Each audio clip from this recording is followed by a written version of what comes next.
आज का हमारा टॉपिक है बेसिक इंग्लिश। बेसिक इंग्लिश का मतलब जो हम अपने दिनचर्या में डेली के दिनचर्या में जो हम शब्द का प्रयोग करते हैं उसी को जब हम अंग्रेजी में इंग्लिश में प्रयोग करते हैं तो उसको हम कहते हैं बेसिक इंग्लिश। अब हमारा जो पहला शब्द है ये है डू। डू मतलब कुछ भी करना, काम करना। तो अगर हम इसे वाक्य में प्रयोग करेंगे डू, आई डू मैं करता हूँ, I do my homework, I do my homework मैं होमवर्क करता हूँ। इसके बाद है डज। डज करता है, डज मतलब करता है। अभी कोई वाक्य का नाम करता है?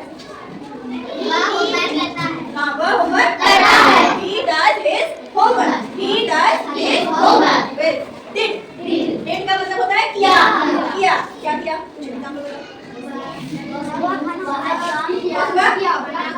प्रार्थना किया, बहुत सुंदर। He did prayer in the morning. वह क्या किया? प्रार्थना किया। He did prayer in the morning. Have done. कर चुका है, कर चुका हूँ, कर चुका हूँ। Have done. अभी सभी लोगों को काम मिला था।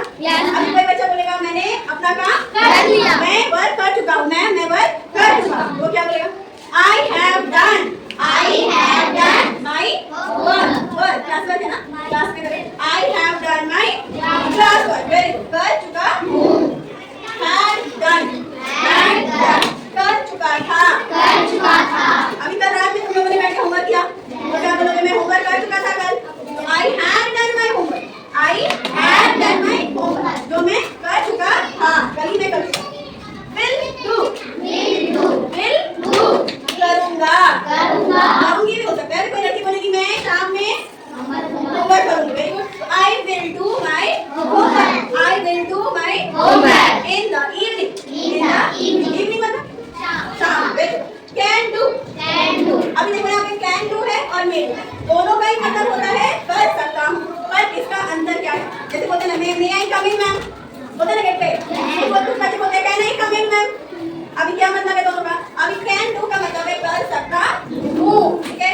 अगर आपके पास करने का एबिलिटी है, करने की क्षमता है तो बोलेंगे I can do. I can do. मैं कर सकता हूँ। अभी बोलूँगा मैं बोलूँगी चलो दौड़ के कौन रेस में दौड़ेगा तो कहोगे कि मैं भी दौड़ सकता हूँ। I can run miss, I can run। यदि बोलेगी मैं भी दौड़ सकती हूँ। अभी कोई बच्चा को मान लो नहीं आता है दौड़ने, नहीं आता है खेलने, तब बोलेगा I may run. मैं पॉसिबिलिटी में कर भी सकती हूँ, मैं नहीं भी कर सकती हूँ। I can may do का क्या मतलब है? ये भी मतलब है कर सकती हूँ। और अंतर क्या है? पॉसिबिलिटी, पॉसिबल है भी, नहीं भी, कर भी सकती हूँ, नहीं भी कर सकती। इसके बाद है देखो could. could do. could मतलब कर सकता था। तुमने आज होमवर्क करके नहीं आया, तुम कल रात में कर सकते थे, तो क्या बोलूंगी मैं? You could do your work yesterday. You could do. तुम कर सकते थे पर तुमने नहीं किया।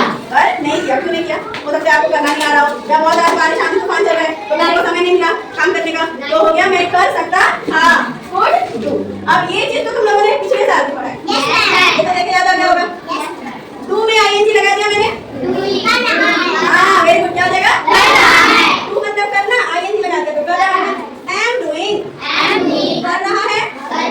आप बताओ am का प्रयोग किसके साथ करते हैं? तो ये हो जाएगा I am doing. बाकी बोलेंगे हिंदी में बनाइए पहले।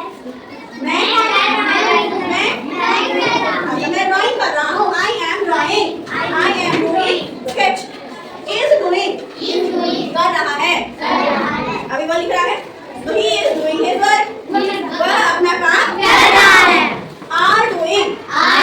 अब एक के लिए इसका प्रयोग था और बहुत सारे के लिए are का प्रयोग था। तो कर रही हैं। अब है और है का अंतर तो याद है? पढ़े थे ना पिछली बार? है किसके लिए लगाते हैं? नहीं, है और है। है और है, एक के लिए है और बहुत सारे के लिए है। तो are doing कर रहे हैं। was doing, was मतलब क्या था? हाँ वेरी गुड, कर रहा था। were doing, कर रहे थे। तो यहाँ पे were का क्या मतलब हो गया?